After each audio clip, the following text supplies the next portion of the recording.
Welcome back to Healthy, Happy, Wise, Wealthy. We have with us today Janette Spiezio.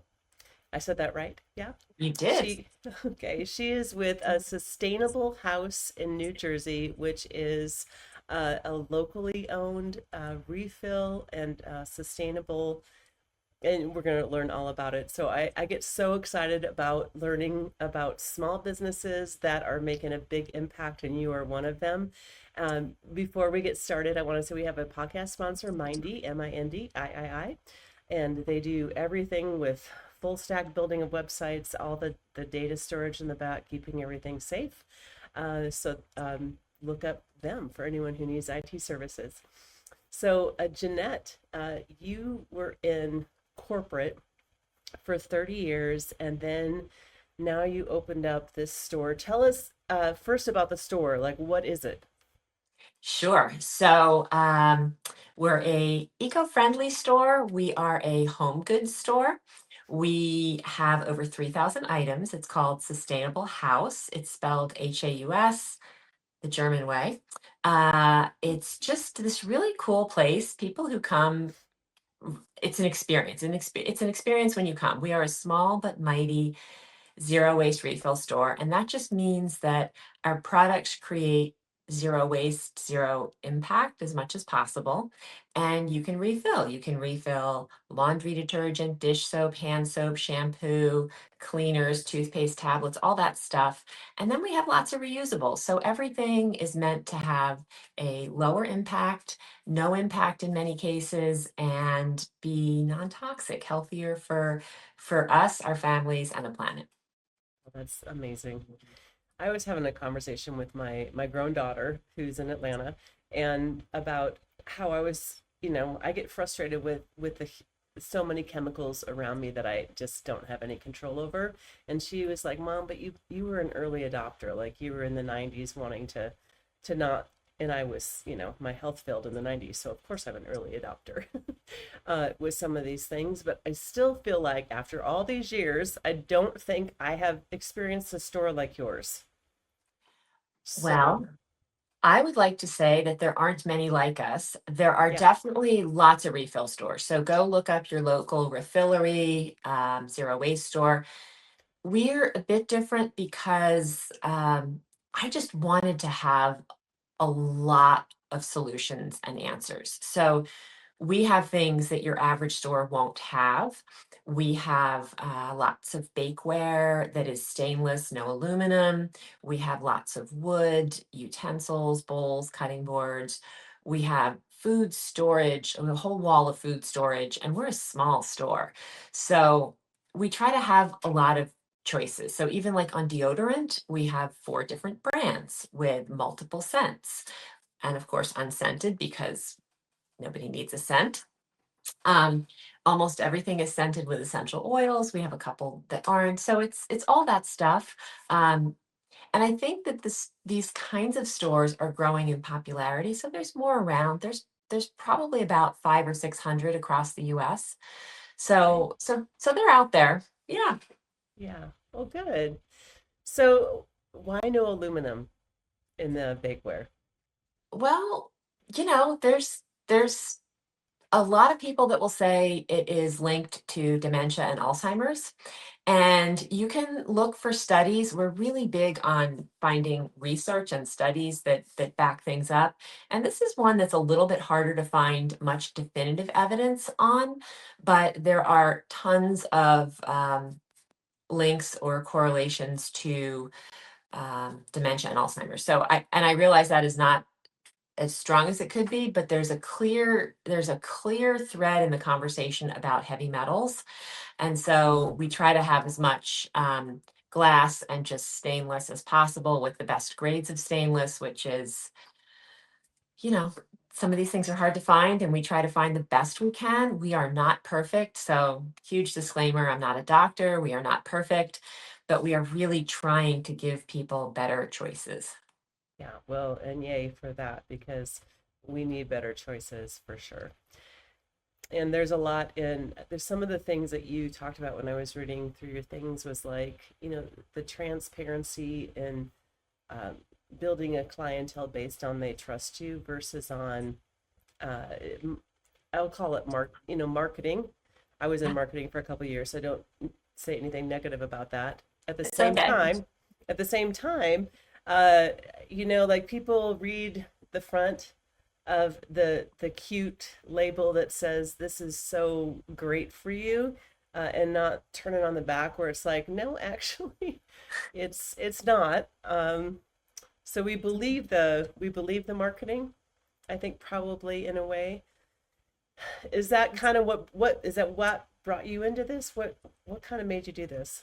Yeah, and I will say, when people ask me about my job, a small side note, because you mentioned marketing, I Yeah. would say my number one job is marketing, which, Hmm. that's why I'm here, right? We're here to Yeah. talk and to get exposure. And I guess the biggest difference is we are trying to market for good and for better options and not for profitability. Our goal is not to make the most money, it's to get our employees a living wage and get people to make changes which are healthier for individuals, families, and the planet. And so Mm, that's the difference. But without marketing, no one finds you. I mean, you can right. just sit there and hope that it will come, and it won't necessarily. No. So Yeah. what got me into it was one day, sort of at the end of my time in corporate, I was looking at my, as you noted, green laundry detergent, right? It had all the things. And it was in a paper, uh like a paper bottle, and everything was plant derived, and I was like, wow, this is, good stuff. And I decided to research what each of those things were, and it was before I knew about Think Dirty, Yucca, Environmental Working Group.org. And I tried to research those ingredients, and it was so hard. I gave up, and I decided I could make my own detergent.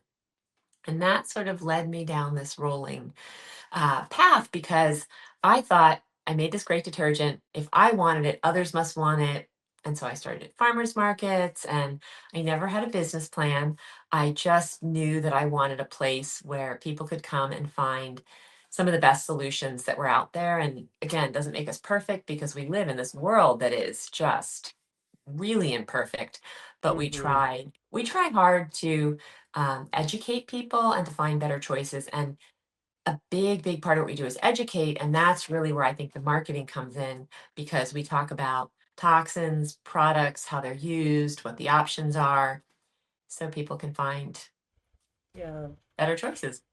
I just last night I was, and again I say I was an early adopter, so I feel like I've been trying to do this as living a life that is free of chemicals in this country in this time is impossible. Yeah. To be so you want to just be as clear of them as possible. Like you actually have to take some steps to get them out of your life, if you want to feel good. I mean, if Yeah. you want to feel good and not, get a bad diagnosis or something. But last night, so I say that, but last night I was doing what you're doing, and I'm just trying to find some dishwashing soap, right? And so this is the first time I'm like, let me look at the back of it and read what's in there, and I'm like, none of these, what is this? So the citric acid and which is most of citric acid is derived from genetically modified black mold. So like, why is this in a cleaner? Just and kind of a lot of junk that Yeah. you're like, there's no way. Gour gum, and I'm like, why is that in a cleaning product? None of the stuff needs to be in there. So there was some, and this is the most natural I could find. So there were some enzymes in there. So I'm like, okay, the enzymes I imagine are cleaning potential, but it's like it just seems silly. And that Uh, was the most natural I could find. So I will say that my biggest tip would be, what, when it comes to food, they always say, like, shop the periphery of the grocery store, right? Where you're Mm-hmm. getting the whole foods, the vegetables, the organics, and all the real things. When it comes to cleaning products, I think if you can shop powders and bars, they're so much cleaner, because we'll start with two main things. Dry things don't need preservatives the way liquids do. Okay. So when you're buying a liquid product, there has to be a preservative. There just has to be, or it doesn't have any shelf stability. So that's one. And generally, they want to make it in these big batches and pour it in. So you need some kind of emulsifier. So now you're talking extra ingredients. And then, of course, the whole world, perhaps besides you and I, wants scent. So there's that. Mhm. And so your liquids just have so much other stuff. Whereas I make a bar, it's a dish block, a dish bar, and it is made of saponified coconut oil. That's it. And saponified does mean that there's a lye water mixture. That's the only way you can make soap. Uh, we could talk about, other things, but that's not soap. So if you're making a real bar of soap, you need lye water and oil. We use coconut oil, and that's all you need. And it does your dishes fine. Not only does it do them fine, but it lasts longer because it's a bar. But you have to learn how to use it because most people are used to like a thick gloppy gel, and that's going to stick in your sponge or your brush for a long time, and you're going to get all your dishes clean. Whereas if you're using a thin soap, the water's going to wash it away. So you need to have the water off, you scrub everything up, it makes beautiful lather, and then when you're done, you rinse and you're good. So they go a long time, there's no extra ingredients, and it's lovely. Powders, similar. You don't need any of the preservatives or any of those other things. So it's basically usually some kind of a grated soap and a couple of ingredients. I am not totally against citric acid. I think it's one of the ways that you get an acid in a powder form. When I think about how we wash our dishes, like in the dishwasher, there's always a residue left on your dishes. And my mother, who used a commercial dishwashing detergent her whole life, her dishes, which same set she's always had, her good china, is incredibly faded. Why is it faded? It's faded from the dishwasher liquid.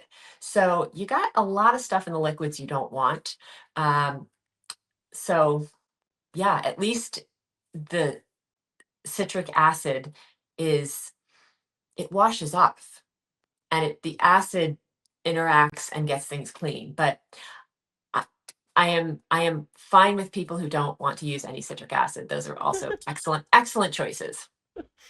I don't want to eat Well, it I had a guest also say that it can be made with other stuff. Like, I want to say he said sea kelp, which I think I'm wrong, but something else. Yeah, well, I mean, in theory, so like in the canning world, because I do all these things, right? In the canning world, you want to add some acid to help just get the right pH balance of, for example, your tomato sauce. And they always recommend using citric acid. And the reason for that is you know exactly the percentage acid. So when you're putting that in, you know what it's doing to the pH. Whereas lemon juice is hard to measure. Now, you might imagine I use lemon juice because I don't want to use citric, I don't want to eat citric acid for all the Yeah, reasons that you said. But if I'm cleaning my dishes, it's a bit of a different standard for me, yeah. or my toilets or that sort of thing. So they just had to mess with it. So I'm sure like the original, how it was originally made was great, and then For of sure. course, you know, Yeah. someone comes along with who wants to make more money and doesn't Yeah. care for unhealthy and makes it crappy. So that Yeah. just is the way the world is today. Yeah. It seems like. But I will Yeah. tell you, there are, when you want to get the other challenge is if you want to get a liquid of any sort, a liquid shampoo, a liquid laundry detergent that makes you have the exact same experience of what you're used to buying on the grocery store shelves, the commercial brands, you're going to have a list of ingredients that are hard to pronounce because you need like a number of things. But when they're done well by companies who know what they're doing, you don't get things that like sodium lauryl and laureth sulfate. You don't get things that produce 1,4-dioxane, a known carcinogen.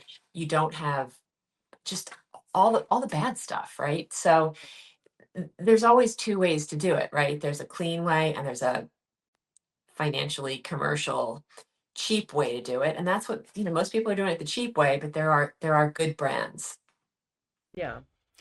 And I think this is just one of these areas also that we overlook. Like we don't think about like we're putting the pot, like the cleaner pot in our dishwasher, since I mentioned dishwasher, that leaves a residue that is going to mess with your health and your children's health on your plates. So we don't think about that. We don't think about what's like paperware, like to make it so it can sustain liquid. There's chemicals on that, and you're absorbing those chemicals when you have a paper cup you're drinking out of or a paper plate that you're eating off of. We don't think about that at all. Yeah. And people who are really focused on health don't consider these things. So it's just Yeah. something to bring into mind. And I know it feels like more bad news, but also it's more good news if you don't know why you don't feel good, and all of a sudden you're like, oh, that's why, and I can make a change. Yeah, well, I'm just going to point out we're filming this in July, which is Plastic Free July. And I think there are so many things that people don't realize are plastic. And you just went through a group of them.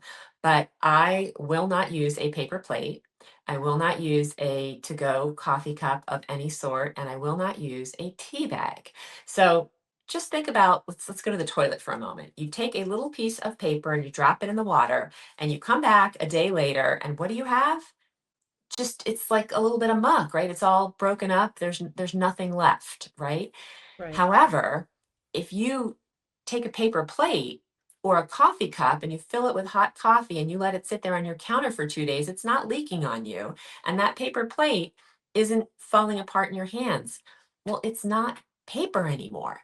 It might have some paper in it for sure, but it has either a plastic coating and probably that plus a PFAS, those forever chemicals, to make it water and oil repellent resistant. And, it's not just the pod that goes in your dishwasher that leaves a residue on your dishes, but that pod dissolves and it ends up in our water stream. And most dishwasher pods that are commercial pods have like a plastic coating, or if it's a like a laundry strip, I know I just moved to a different machine, but a laundry strip, that all contains polyvinyl alcohol. Polyvinyl alcohol is, by chemical definition, plastic. Yes, it dissolves. All those cases it dissolves because when you open your dishwasher, your washing machine, there's nothing left. Mm-hmm. But we know what microplastics are and we know what nanoplastics are, and nanos are the ones that are microscopic and they go between the blood organ barriers. That's what's leaving all the plastics in our bodies that we can't get out. And, polyvinyl alcohol is just one of the causes. So if we want to live healthier, we just really need to think logically about some really basic concepts and stay away from the things that are too good to be true. Yeah. And we can't trust that the government is watching out for us, because they just have proven they're not. Uh, A- and they we really could never go, have been. It's I mean, yeah, we could, no, without getting into politics, they have not for a long time done anything to really protect us in the US. And yeah, and I think it's really simple. I worked with a high school student who was looking to vilify, um, she was looking to do a very eco project where she did a video that showed, how we could be greener, basically. It was a lovely message. And she felt like the politicians or our government officials were the villains and not doing enough. And I would just say, when you follow the money, I was in compliance, I was in audit. When you follow the money, that really starts to tell the story. And it's the big corporations that are supporting the politicians mm, that are then looking out for corporate interests. So it's really corporations at the root of it, which is trying to just show growth and make more money. And I think right, I think most people start out, politicians included, start out wanting to do good for people. But in order for our political system to get people elected, they need funds, and funds come from corporations. And yeah, there, it's a yeah, bad there, cycle. it is a bad cycle. Yeah, for sure.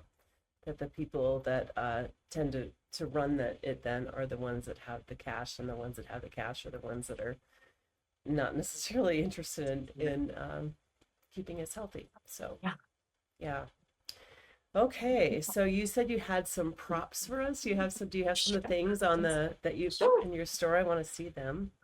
For Um, anyone who's listening, we also have this on YouTube so you can watch and look, but we'll talk about it. Okay.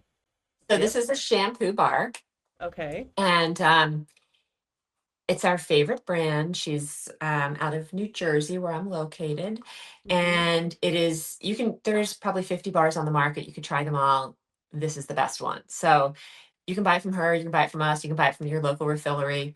The reason it's so special is it's just an amazing shampoo. The conditioner is out of this world. The shampoo won Oprah's Best Curly Hair Shampoo. It's for all hair types, color treated, coily, curly, thick, thin, purple hair, you name it, all hair types. And the conditioner is a leave-in. And most brands don't do that. And a Right. leave-in just leaves your hair feeling great and silky. It comes in 7 scents. They are one of the few things in the store artificially scented, but they get the highest rating on the Yuka app. There's no phthalates, no parabens, it's keratin safe, all the things you want it to be. And of course, there's an unscented version, which is the one I use. And wet bar, wet hair, you glide, you lather, beautiful lather, no 1,4-dioxane. And then you Okay. rinse, and then you apply the conditioner, and you apply the wet bar to your hair, and you just work it through a tiny bit. It just is a beautiful feeling. You want to get it off your roots, but you want to leave some on the ends and on your length. And tangle free, they're the official sponsors of the US women's diving team. Okay. They're just an amazing brand. They work a lot with Surfrider. They do tons of charities. They don't sell on any of the big box places. And they will, if you buy from them directly, they will encourage you to go to your local refill store because they're Oh, trying to change the way we shop. So that's one thing. very cool. And I'm just going to sort of jump over to I became a best-selling author a month ago. Yay. Oh, yay. Yeah. But in here, I've written a chapter. It's a Chris Voss book. He is an amazing former FBI negotiator, negotiator, amazing consultant, founder of the Black Swan Group. He's just a really famous, amazing person. But in this book, Lead with Empathy, we all have written a chapter about leading with empathy, and mine is about how a shampoo bar can change the world. And really, when you think about it, so if you make a shift, the average person goes through 12 bottles of hair care in a year, and we could debate that. Some people change when they're real Mm-hmm. young, some when they're very old, but on average, figure about 40, 50 years of change. So 40 or 50 times 12, we're somewhere in the 500 range. You tell 10 friends. So your book club friends, your best friends, sister, parents, siblings, children, book club people, podcast friends, all that. Right. And 10 people make the change, 500 bottles goes to 5,000. And then one day you all wake up and say, why am I buying my laundry detergent and dish soap in a plastic bottle? And you multiply that by 2 or 3, and you have just exponential change. And so it doesn't matter what you change, your laundry detergent, your shampoo bar, or paper towel alternatives. You can just get a reusable. I make these. They're all flannel and they're just really easy to use. They wipe up really nicely and you don't have to buy paper towel. I've saved $3,500 by not buying paper towel for 10 years. Wow. All through COVID, running a store, having a farmer's market booth, no paper towel. And, there's always savings. And you might say, well, paper towel might not be the worst, but I could go into, you know, 5 or 6 reasons why paper towel isn't great. And the first one I'll just start with is it's wrapped in plastic. and it's single use, and it's killing trees, and trees are using a lot of water, and why not save the money and go to reusables? So Yeah, yeah. that makes so much sense. And this is you're challenging me, so this is good. Yeah. I Yeah. feel like you just grow up and this is how we do it. This is how, and for that means for a very long time. This is, we've bought things, our shampoo in the bottle, and but this isn't how we've always done it, right? So, you go back to before I was born, you know, and I think this is why we forget, because it's, time passes and you're like, this is before my time. But uh, what did we use to clean? Did we use these chemicals why are we using these chemicals that are only bad? So You know? you could take a bar of soap and do just about everything. You could, Oh, our dish soap, we also make it in a very small size, which is a little tiny pod. It's just a little pod of soap. There's nothing else to it. You dissolve that in water, and it's a beautiful spray cleaner. You could take that bar of soap and rub it on a rag or cloth, and you could wipe your counters, wash your floors, clean your tub, clean anything, because it's just soap. Add a little baking soda, and now you have a little scouring, and that's pretty much all you need. If you don't want to buy, fancy paper towel alternatives, you can take an old t-shirt and cut it up. We're mm, not saying that there's one way to do it. And when it comes to saving money and saving the environment, the two really kind of go together. I like to think of it as rolling the clocks back to what did our grandmothers do or our great grandmothers do, depending yeah. on our age. And the really sad thing is, if you've ever seen the story of Stuff, it's fun to watch on YouTube. There's a whole series, but they start with really what led us to all this consumerism, and it was after the World War, and I can never remember which one. I want to say World War I or II. Anyway, sorry. After the World Okay. War, the U.S. government had a policy of obsolescence. They didn't want products to last forever because they needed to create jobs. So they wanted products to only last so long. And that was the beginning of our downfall. Plus, combine that with the plastic revolution and this that everything could be made out of single-use plastic, and there was no consequences. Nobody thought about what the impact was to the planet, to human health, to animal health. Nothing. Nobody ever thought about it. They just kept making more, and we are still our plastic use is still on the rise. There is no sign of it slowing down, which Mm. is unfathomable to me. Well, and this is like it is a crisis because they're finding it now in reproductive organs. So it's like this is going to create uh it can create for, infertility. So that's a Have crisis. That's a it's crisis. just so a crisis. I mean, that is like the end of humanity. Right. Did you watch the movie Plastic Detox? I have not, no. Okay, well, you kind of gave it a little summary, or at least a talking point. So it is a story of fertility, but it's not just fertility, and it in my opinion has a happy ending. But I think that um, the movie Plastic Detox on Netflix is so accessible, and because fertility is kind of at the core, it is hitting a nerve with a lot of people. And I think that's a really good thing. I don't know exactly why, but I do think that plus more awareness and more influencers on social media talking about these issues and the toxins and people like you and me, Mm, I think more people care than ever before. So we are having one of our best years at the store.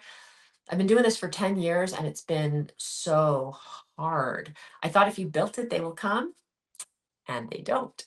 You have to really market and talk and educate. And the more of that we all do, the more people that come on board. And I think it's going to hit a tipping point, but it's going to be a ways off. yeah. We still have a ways to go. Well, I do feel like people in general, they're just like they're tired. They're like, oh, is this more bad news? And we're bombarded with bad news. And they don't want to think that it can be that bad. Uh, Even though they're having health issues, they don't connect. health issues, energy issues with toxins in their home that they're consuming and can make a change on. And it's understandable. Like it is Yeah. like a wake up call. Like we're just used to it and we think, I didn't feel sick in the 80s or the 90s, whatever it is. Why do I feel sick now? Because there's more of a load. Every year there's an additional toxic load added, and then your body is not releasing it all. And it keeps, like, even in the last few days, it's getting worse with what's being approved for chemicals. So it's, we do have the good news is we have making our own choices and making our own space. We have some choice in what we choose, what we buy, what we use. We have more choice and power in that than we realize. And certainly we want to be a voice of change to go, we're not going to put up with this with, a government. And it is both sides because it is controlled by corporate interests, and corporate interests don't go away if the other side is elected. So we can we can do Yeah. something to speak up against, we're not putting up with this, we're not going to do this, and do whatever we can say to the government. And also we have to make the changes because if no one buys the crappy stuff, then the crappy stuff doesn't get made anymore. Yeah. And if people support businesses and podcasts and farms that are doing better, then big corporations will realize they too are going to have to make changes if they want to be viable. Yeah. I'll give you a tiny example. I have a daughter who lives in Dublin, and she came home as a surprise this past week. Not, I mean, it wasn't a Oh, surprise. It was an unscheduled visit home, yeah. and she immediately went out with her friends. And she came home, and she was so sick. And first thing I said to her is, "What did you eat?" And she said, "I didn't eat good." And, in Dublin, her first order of business was finding the organic farm share and place where she could buy food that was organic and healthy. And food in Dublin in general is better in all of Europe, right? It's just a little better. And Hmm. so she went from better regular food, and she's used to eating really great food over there and all organic. And she comes here, goes out with friends, and feels just terribly sick and is sick for like 24 hours. And now she's better and she knows what to eat. She and I eat very, very similarly. And it just, she had a shock to her system when she came back here. I think that one of the most important things we can do is support organic farms. That's how we treat the land. That's how we're going to feed ourselves in the future. There is so much wrapped into that. I am Hmm. I'm also co-founder of Beyond Plastics New Jersey. So Beyond Plastics is a national group headed by Judith Eng. She's a former EPA administrator. She's pretty amazing. And the goal of Beyond Plastics is like spread throughout the US. So we're the New Jersey chapter, and we are educating and changing the laws in New Jersey. So we're just working on so many things, but we got skip the stuff passed. Stuff is the stuff you get with takeout. So, the plastic cutlery and the Hmm. napkin wrapped in a plastic bag and the condiments and chopsticks and just straws and all that junk. Well, starting August 1st, restaurants in New Jersey won't be able to give them out with takeout unless asked for. That's simple. And most restaurants are thrilled because it's going to save them money. Most consumers are thrilled because it's not going to create all this junk in their drawers. And Right. most people don't want it. They take their takeout home and they eat at home. So this is such a tiny step, but an important step. And the more of this stuff that we work on, that's really important. So I think, like you, me, my daughter, our kids, we can all make individual choices that are better products, and we Yeah. should. And it's so important for our health. But we also need legislative improvements, and it just takes people stepping up and working on these issues. Yeah. And being aware, and we know it is an extra, I think people are just like, it's an extra stress on my thought process, and I want life to be easy, and I don't want to have to stress so much. And same, I mean, like, we don't want to We don't want Yeah. to be dealing with this stuff either. So when your health fails and you have the realization that it actually is because of all this junk in the environment and in our food and in our homes, then you're like, well, do I die or do I make the changes? So I had to come to that conclusion a few decades ago. It was the 90s. So I'm like, I'm gonna have to make changes because I can't. I'm 23 and can't function.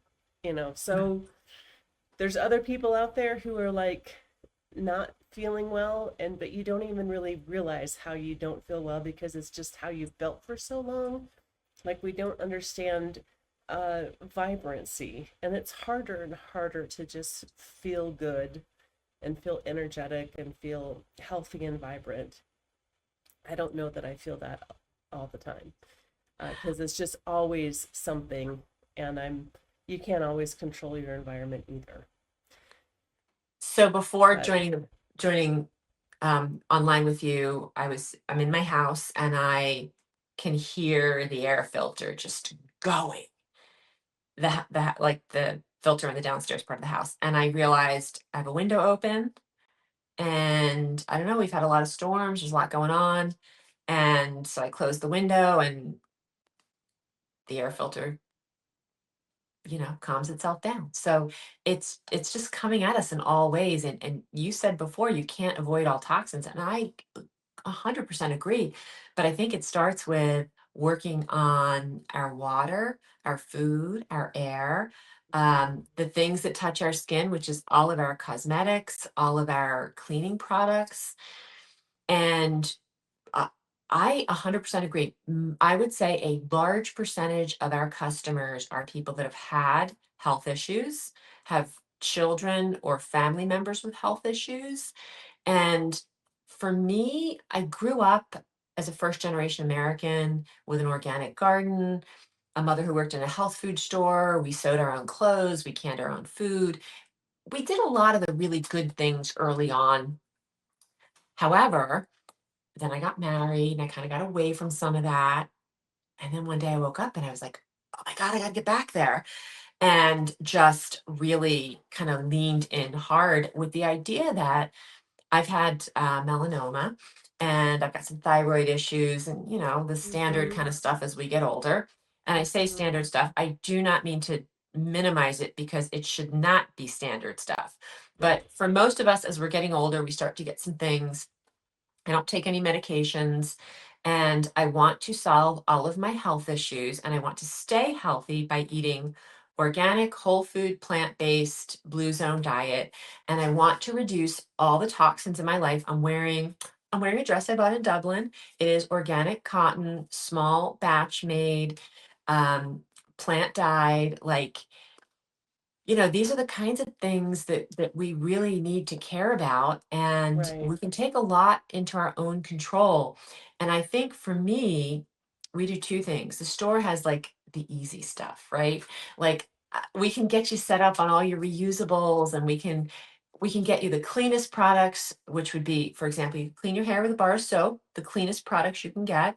Or you could go with, a little more fun of an experience, but it's going to be top rated ingredients and a luxurious experience.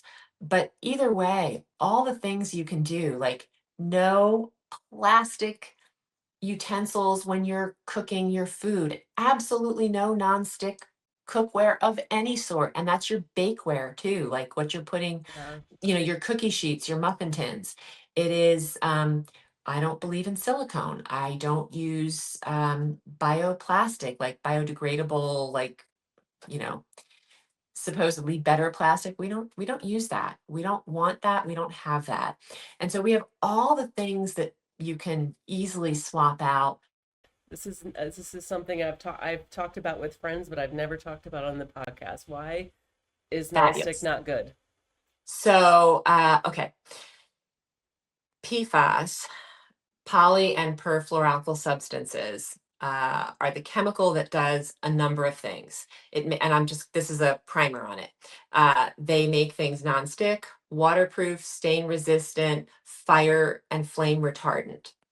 So that's a pretty broad range of chemicals. How broad, you might ask? Oh, there could be anywhere from 3 to 15,000 different chemicals. So one of the most important things to remember is if it says no, like Teflon is whatever, free of P, PFAS or whatever, that's a single chemical that they're talking about. So any nonstick cookware is going to say it doesn't have X in it. Well, X is that one chemical. It's not this panoply of 3 to 15,000. How come I don't know the number? Because I've read all different numbers. So it's just an inordinately large number of these chemicals that do all this stuff. And why are they called forever chemicals? Because they persist in nature nearly forever. So nearly forever. It's not truly forever, but a very, very, very long time. And it's not just our bodies that they persist in, but they persist in water, in animals, in air and nature. And so it's so important to reduce them. So anything that you wear that protects you in the rain. I was just researching raincoats. Almost every single raincoat on the market, except for maybe 3 or 4 brands, uses a forever chemical, a PFAS related chemical, to make the jacket water repellent. It also makes pans non-stick. So when we get all these cheap and beautiful looking pans that say they're Teflon free, they're going to have some chemical that makes it non-stick. So if you want a non-stick pan, take a stainless steel pan, heat it up for somewhere around 2 minutes at medium heat. And when the water um, beads, if you drop a drop of water and it evaporates, it's not hot enough. When the water bounces, like a little ball that bounces around the hot pan, then it's hot enough. And you can then cook your food and it really won't stick. I usually use a tiny bit of oil in there, and then you can cook anything from, pancakes to stews and frying food, and it does just fine. So, there is no such thing, in my opinion, as a safe nonstick pan, with one exception. And I'm going to say that there's ceramic is an exception, but it's a really complicated one. So if you have a full-on ceramic pan, and I'll name a brand, Extrema, it's not going to have a coating that makes it ceramic. It's ceramic all the way through. If, however, um, it's just a pan that's coated, it's that coating that's chemical. The thing that I have not researched enough is like your Le Crusettes that people use for making sourdough. I have one. I use it. I think they're okay because it's a cast iron with a ceramic layering, and I think that's very different than the coated pan. So if you're getting a $15 frying pan in a big box store, I can assure you it's leaching forever chemicals and they're staying in your body forever and ever. So the number one, there's in terms of tips for health, clean your drinking water. Reverse osmosis is really the only way. Buy reverse osmosis water, drink, get a filter. You can get a countertop one. It's not super expensive and it's cheaper than bottled water. It's the only thing that'll get out plastics and PFAS, the forever chemicals. Will it get them all out? I don't know, but it's the only thing on the market that we are aware of that does a decent job. So filter your water and get rid of all the nonstick cookware of all sorts. In general, I do think society we worry about bacteria and viruses. So is there like some kind of like, you know, demon bacteria or a virus that's going around? We do not think at all about all these things we're talking about. We don't think about chemicals. In fact, we're using chemicals to kill the invisible demon virus. Yeah. I'm being a little dramatic. I understand, but Yeah. it is the I have been dealing with it a lot lately too. So it is these we're participating in our own chemical overwhelm because we believe this. And this is what I talk about, I think, in marketing. It's like that's marketing. So we've been marketed to so heavily, we don't consider it marketing. We consider it truth and science.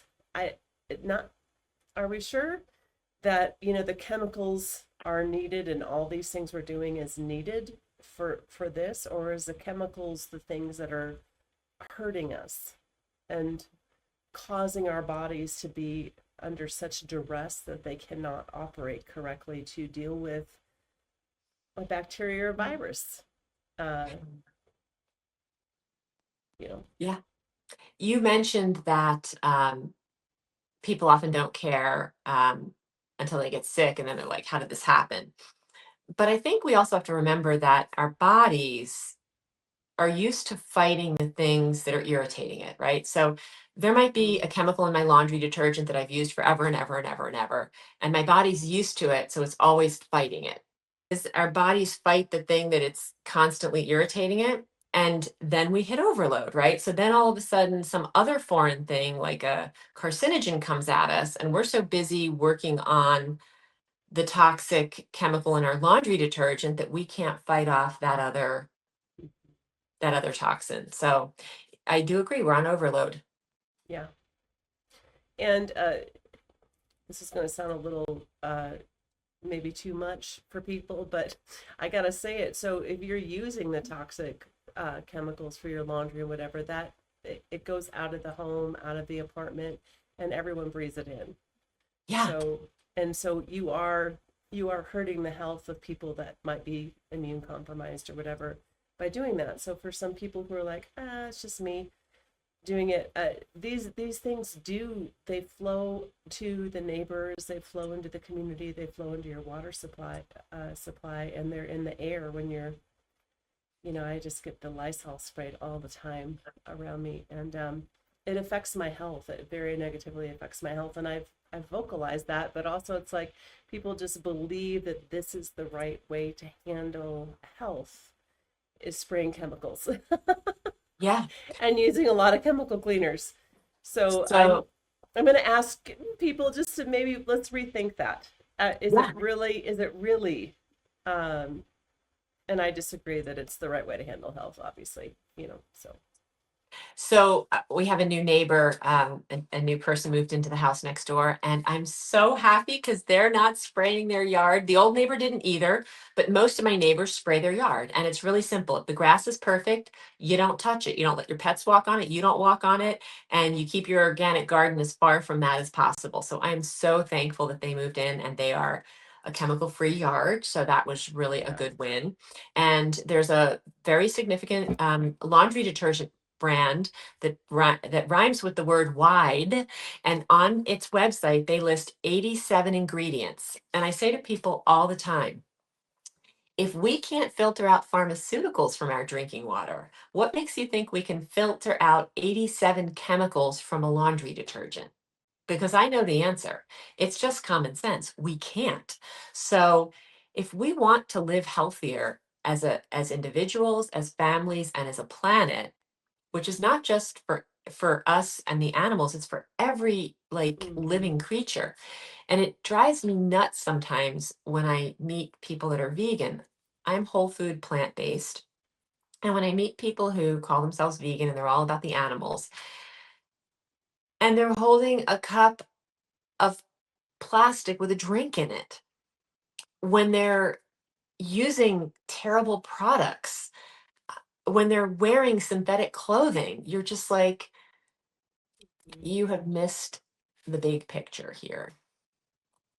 Yeah, it is true, and And I think we all do a little bit, even the most. I feel like we all do. I feel like I'm very, very cautious, and I'm like, well, it's just so nearly impossible to just have it be so.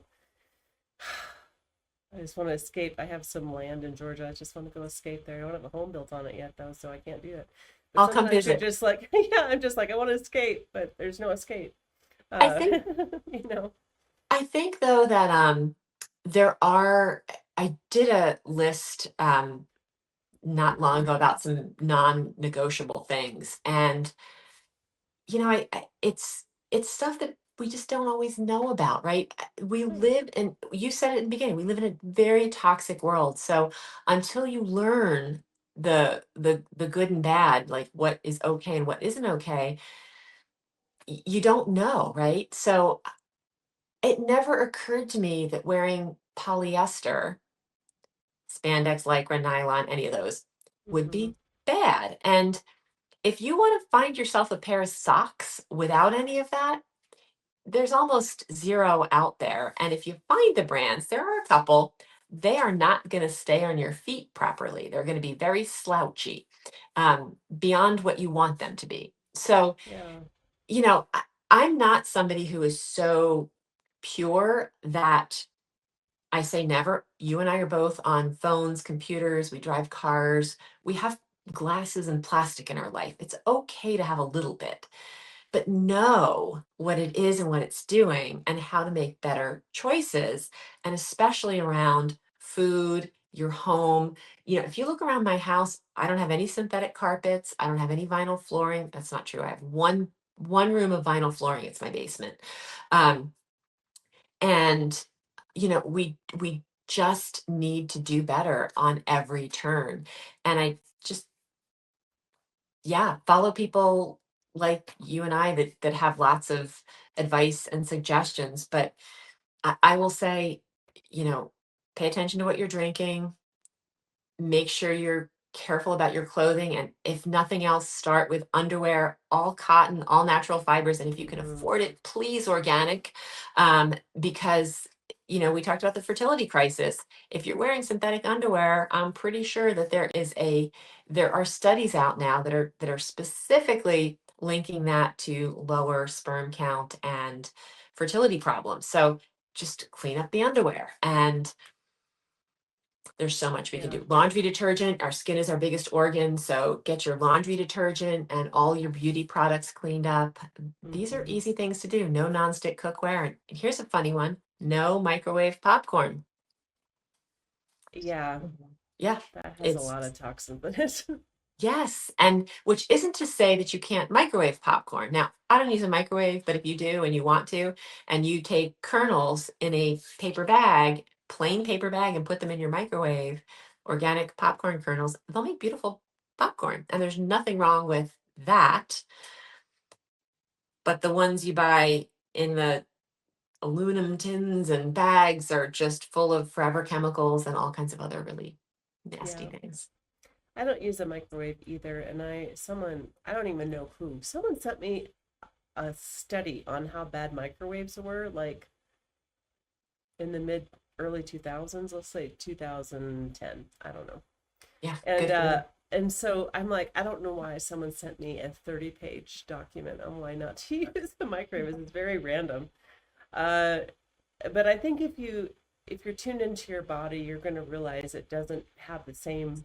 Your body doesn't react the same. It just deadens. It takes out the aliveness of what we need in food, and it feels very very dead. Yeah. It feels deader. So I have I have gut Something. I have gut issues, and if I eat clean, I'm absolutely fine. Yeah.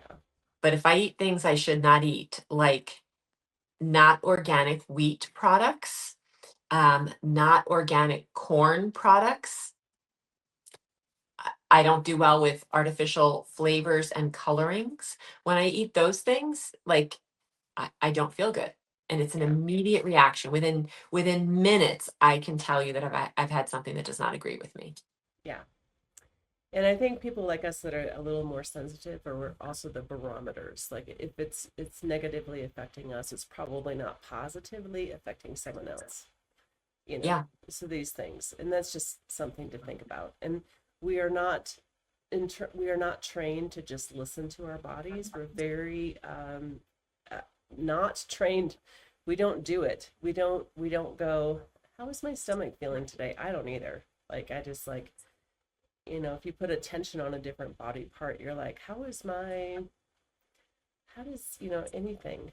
Do I Usually have a it's your headache? gut. Do I have, How yeah, does my head feel? How does my neck feel? All of yeah. a sudden it'll start telling you something, but you know. Uh, so I know we're probably running out of time a little bit. Can you show us some stuff on your website or some of your favorite things? Can I share your website with us? Sure. Okay, so you want me to share the website? I can do it. I'll do it. Okay. I have it up, and So I'll talk through a little bit. okay. There's over 3,000 items, so it can be hard to find things, but if you shop by category, that's helpful.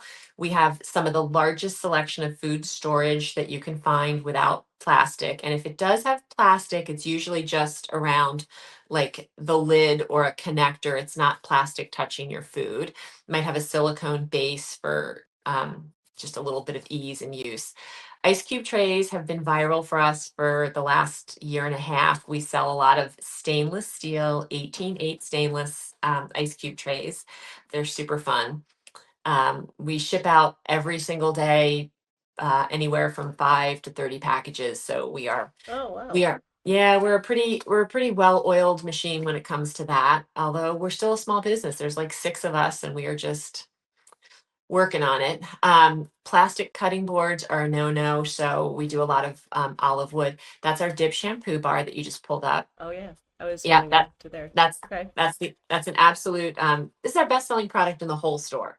And that's the unscented one. So we sell more of this than anyone anywhere on the planet. It is the thing that keeps our Nice. store most alive. Um, and it's $24 for the shampoo bar. It lasts me 8 months. I shampoo twice a week. The conditioner is $32 and it lasts me 2 years. 2 years. 2 years for a conditioner bar. So That's um amazing. yeah, and it's just a luxurious experience. You can see on the lower side is this one of the soaps I make, that brown picture. We make soaps with just Right here. body soaps are made with organic saponified coconut oil and some extra virgin olive oil. Our dish soaps are just coconut oil saponified. Um, if it's lavender or mojito, grapefruit or lemon, it's all organic essential oils. Yeah, I make them here. Those are our dishwasher pods. There's only 3 ingredients: a little bit of water, baking soda, and a little bit of citric acid. They're great for cleaning toilets and sinks and anything stainless or porcelain, so they're good for your dishwasher too. I love that. Yeah, You're talking about the cutting boards, so okay. So you have so bamboo and natural olive wood. olive wood is my favorite because it's a single slab of wood, but a single slab of wood is going to have more imperfections and it's going to be a little harder on the wear and tear over time, but it's a beautiful board. And you were talking about bacteria before, and I just want to Hmm. say this about plastic. A plastic cutting board, after you've used it and cleaned it, if there's bacteria left, they will live there for a very long time. Ooh, And a wooden cutting board, like an olive wood cutting board, if you've washed it and cleaned it and there's any bacteria left, it goes into the wood where it dies. Nature solves itself. And there's a study on this, so I love that. it's not just me making this up randomly. So yeah. Yeah, so we think when you're cooking, you should use olive wood utensils. You can use bamboo as well. It's another option, and we have a lot of stainless also. So Beautiful. we don't have like we don't have cookware in terms of like frying pans and pasta pots, but we have all your bakeware. And if you bought your bakeware in the grocery store, it is and it's dark, it is coated. And every time you're baking in it, you are sharing those forever chemicals with your food. Mm, mm, Yeah. yeah. Oh, those look good. Good plates. Nice. Or good Yeah. plates. Good cookware. Thanks. This is very curious to me. What is this? This razor? Wow. So safety razors, we have about 5 different options in the store. A Okay. safety razor will run you anywhere from 30 to $110, but the blades are about 40 cents each. Okay. So instead of buying those nasty plastic cartridges for like 20 or $30, you're buying 40-cent blades. So the money you save really starts at the end of year one and every year thereafter. The first one you looked at is the leaf pivoting head razor. That's it. And Okay. it is every razor you've ever used is a stationary head or a pivoting head. And the pivoting head means you don't really have a lot of thinking to do. So you want to shave with purpose and intention. You never press the metal razor onto your skin. You just let it glide. You always lather up.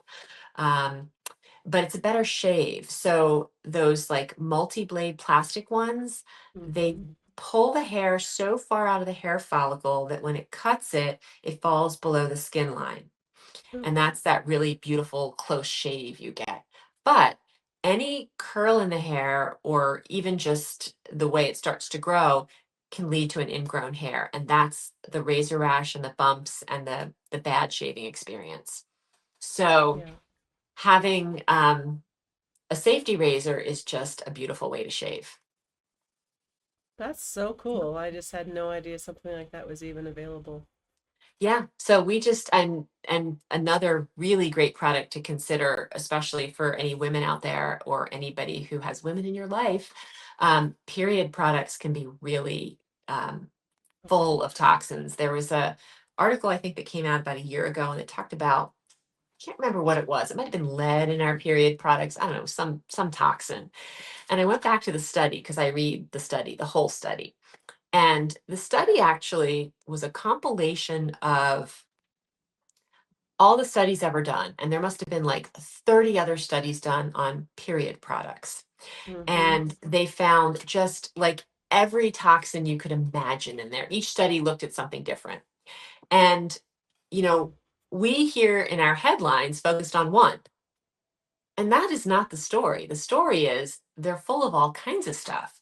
So, reusable period Is products. this personal care? Is it under personal care on your website? Um, if you go to the search bar and type Here it is. in Period products. I period, found yeah, it. Okay. yeah. All right. So, we like, my favorite is the Glad Rags pads because you can get them in organic cotton. I think that's the best there is. Period underwear is really good too because it is predominantly organic cotton. Some of it's just cotton, but the part that touches the gusset part is always organic cotton. That's Glad Rags, my favorite brand. Um, and they come really clean. They're not hard to manage. And the average woman spends somewhere between six and $10,000 on period products in her lifetime in the US. Mm, And you buy a good set of reusables and you're going to spend 100 for maybe like 10 years. And some people use the same ones their whole period, like the whole life of their period. The amount of waste that it reduces is ginormous, and you're getting healthier choices. And what's really interesting is almost every big period brand you find in the grocery and drugstores are all run by companies that are male run. And yeah. when you start to look at the women run brands, all of a sudden people start to care more. It's Yeah. just so fascinating. So we talk about underwear being important for fertility. Well, so is your period products and period health. Mm-hmm. It's our most sensitive skin. Yeah, of course. Yeah. Of course. And the most sensitive time too. Yeah. Yeah, exactly. Yeah. So there's so many ways to make changes. And for us, um, I just want to challenge all the listeners to Mm-hmm. pick something to change. Pick three things. Um, I don't care what they are. I don't care if it's store related or not. Pick three things. Maybe clean your water, find a better laundry detergent, switch to a shampoo bar, um, get rid of your nonstick cookware, stop using Mm-hmm. microwave popcorn. I mean, these are some easy things. Start to make those shifts. And what you will find is you start to make more changes, right? Tell two friends, share the knowledge. And we hope that people will follow us on Instagram, Sustainable Haus, Haus. We do a newsletter, we are on Substack, we're in all the places, but Mm-hmm. we're just trying to bring people better products, and pretty much every single product has every product has a reason. There's a reason that we wanted that over something else, and it replaces something that is not good. Yeah. So, Jeanette, if so, you want people to go to a refillable store in their area if they can Yeah. find one, Yep. and if they can't find one, you do ship. We Um, do. And even okay. if you find one, you're going to find that we're just going to have things they don't have. So we're a nice supplement to what you might not be able to find locally. Yeah. Well, thank you for offering that. So I'm going to go definitely spend some time, more time on your store. I have spent some time already. So it is sustainablehaus.com, Yep, and House is Haus. Haus. So, all right. Thank you, Janette. Anything else to share before we head off to our day? Mary, it was such a pleasure to be here. I really enjoyed our chat, and I love meeting with like-minded people and audiences. So thank you for having me. Yeah. Thank you. Did you like that? You can watch more episodes here, subscribe over here. We actually have new episodes with awesome guests every Thursday, so check back in. Is that all?